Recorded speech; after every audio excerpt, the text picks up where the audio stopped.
Good afternoon, friends. My name is Meredith Graves. I am of MTV News, and I'm sitting here with one of my literal, actual all-time heroes, Tori Amos. Thank you, Meredith. I can't believe you're here, and we have so much to talk about. First and foremost, your work on the Netflix original documentary, Audrie Daisy, and then something really tremendous and special, but we'll talk about the film first. Yes. This guy started texting me. It was kind of like, oh, older boys want to hang out with us. I think I was drunk.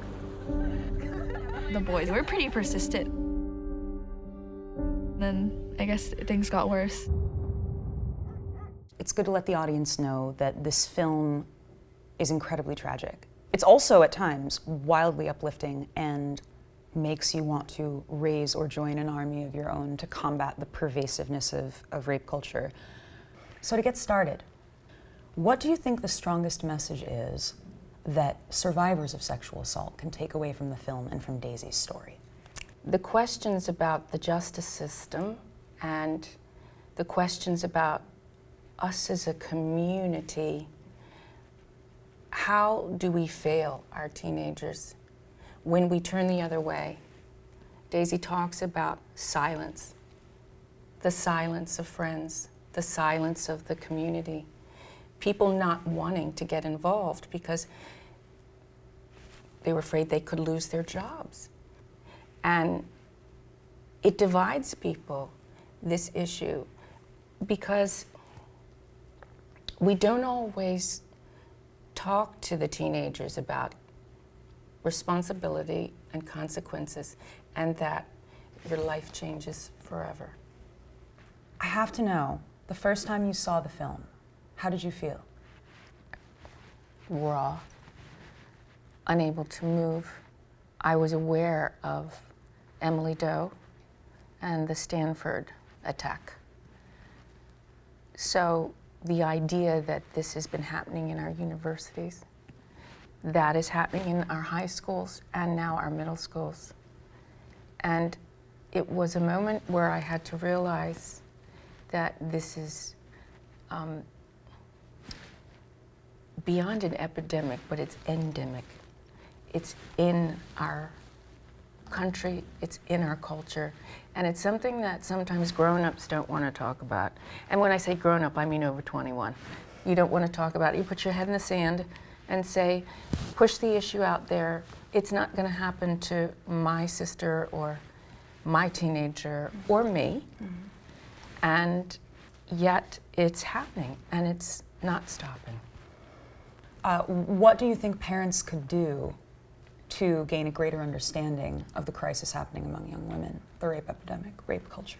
Well, I think that this film, it's a tough watch, but it's a must watch.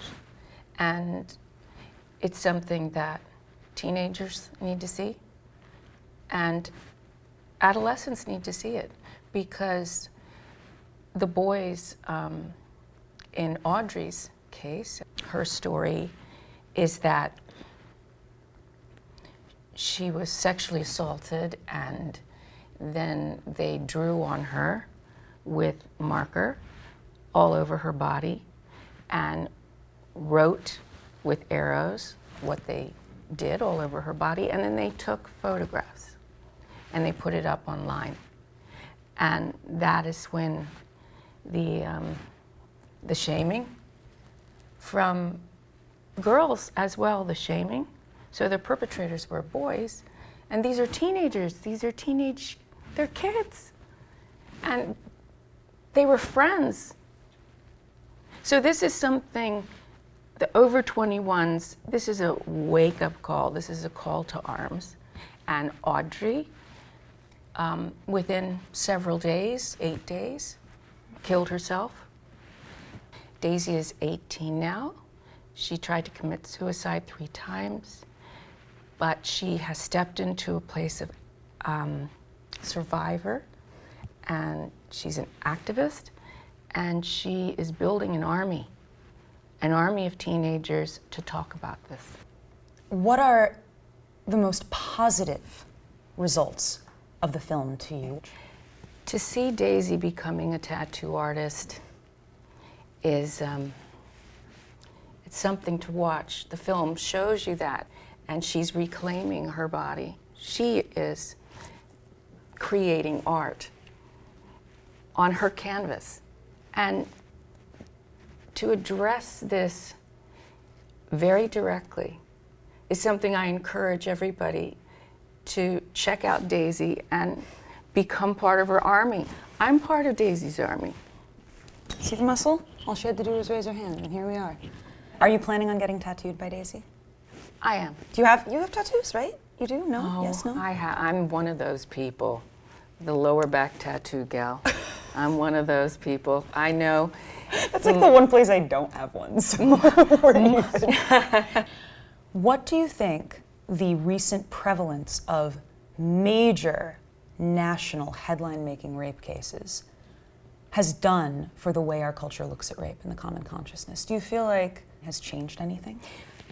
People are waking up. There are activists now that are saying this conversation has to be front and center. It's because the issue isn't going away.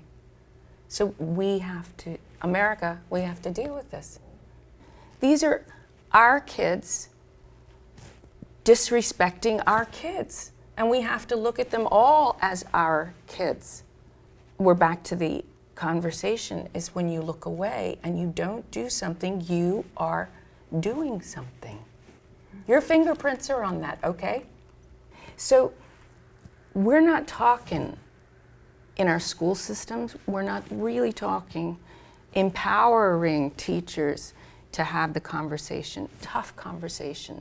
And now grown-ups, whether a parent or not, anybody over 21 that is legal needs to get involved in this conversation because the world has gone mad. This is madness. It's madness that for sure takes the form of the most extremely pervasive and destabilizing force of violence against young women and young people in general, and it is terrifying. And for people who want to join Daisy's army, who want to join you, how did you get involved with the Rape, Abuse, and Incest National Network? In 1994, the ladies at Atlantic that worked at Atlantic Records got me in touch with Scott Berkowitz, and we founded RAIN as a collective, and they connected all the rape crisis centers in America as a hotline, and they're online now. And the good news is that they're there, they're trained, they work in the trenches with people when they're in a victim stage and try and help them to take the steps, whether it's many things, emotional, sometimes legal, to get a minor out of that situation. The phone number wasn't traceable because sometimes the perpetrator was in the home. And so the bad news about this is the phone doesn't stop ringing.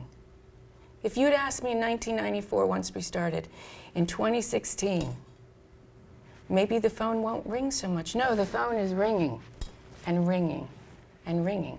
So the good news is that there are more advocates that are stepping forward out there to be supportive and to have the discussion. But the sadness is that there are more calls than ever. Because at the end of the day, it really does come down to safety. And so much of the predatory behavior against teenage girls does happen on the internet. Now, if people that are out there watching want to get involved with RAIN and with the work that you do, or become an advocate, volunteer their time, donate, aside from buying your fantastic new single, which plays over the credits of the film, which I believe, if I'm correct, the benefits go to RAIN, of course. Yeah. How can people get involved with the network? We are there. You can contact us. We need volunteers. We need people. They're very visible on the website. So it's not hard to find RAIN. RAINN.org to get more information about the Rape, Abuse, and Incest National Network, and also to volunteer. I'm so excited that we got to have this conversation. Thank you for having me. The film will be here Friday. The 20th year reissue of Boys for Pele, complete with 2 bonus tracks, photos from New Orleans, and God knows what else in the future will be out very, very shortly. in November. And in the meantime, you will continue to be amazing. I am so glad that you came here to be with us today. Thank you so much. Audrie and Daisy will be out on Netflix this Friday. Make sure to watch it. Thank you, Tori. Thank you, babe. Thank you.